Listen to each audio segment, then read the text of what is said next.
Well, Chess, just, amazing that somebody like Maura is in our space too. We talked about, a few years ago when we started this process that nobody was talking about anxiety at work.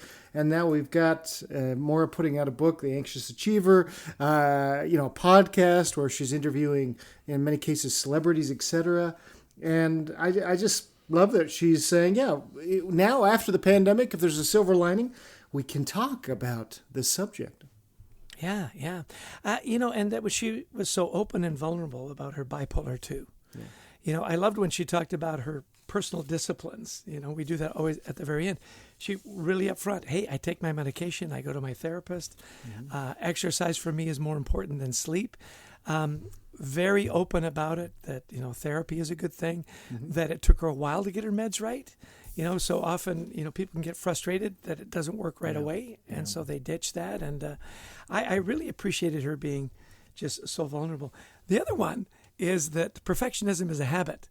Manage that habit, right? Perfectionism, catastrophizing, which is a word we've heard before, which got to get you bonus points in Scrabble somewhere. Yeah. And the imposter syndrome, that these are habits and that they're misunderstood.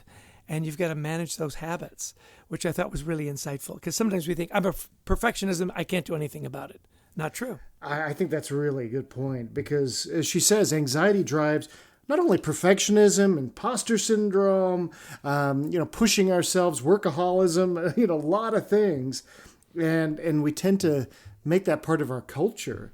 And we've talked about this before, that it's got to stop. We've got to realize our brains need time to decompress, whether we have anxiety or not.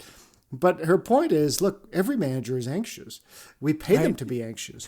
Yeah, I love that. Yeah, and we do themselves a disservice. I remember when we studied, I think when we wrote All In, we wrote about the Denmark culture, where a manager is just another job. It's just a person who directs things, but there's no more prestige to this job, but there's also no more pressure or stress to that job.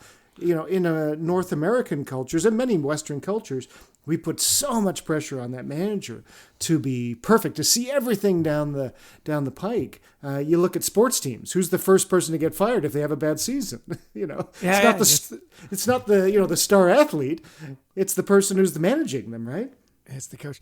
I got to thinking about that. I thought, so if the manager I hired isn't anxious, am I paying them too much? Like, I'm paying you to be, if you're not anxious, what am I paying you for? My last takeaway that I loved was when she said, for her, managing her anxiety and mental health is she needs people. Mm-hmm. She needs people around her. And I love that, because so often we push away because we don't feel worthy. We don't feel like we want to burden people with that, when in reality, our best friends, the people that care about us the most, that's the burden they want to carry. They want to be helpful. Yeah. I thought it was a lovely way to end the podcast. It was. Yeah, I think my last thought was her last thought as well. And, she's summarizing a lot of work that she's done and just saying, look, anxiety is normal, but it's telling us something. And instead of getting overwhelmed by it, thinking through, okay, I'm feeling overwhelmed by making this presentation.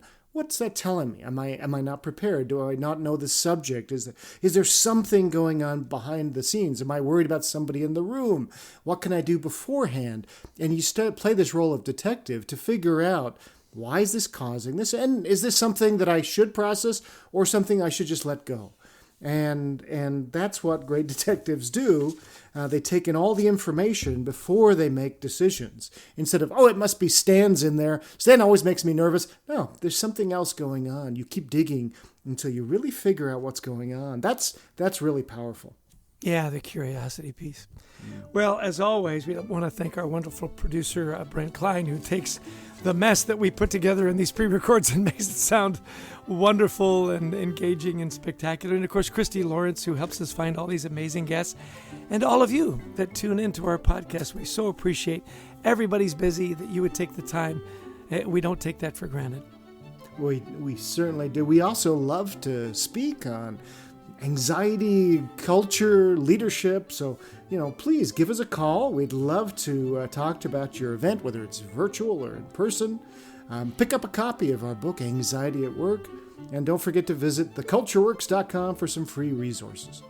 Yeah, and share this podcast with your friends and family. If it helped you, it might help them. And that's what we're really all about, is to help people manage their mental health and their anxiety. Well, Adrian, another wonderful podcast. Always great to see you, my friend. You are one of those people in my life that when I get anxious, I make sure I don't call. Because, well, let's face it, you make me anxious. Hey, everybody, have a great week. I was going to say something nice after that. Take care, everybody. Be well. Cheers. Thanks, everybody.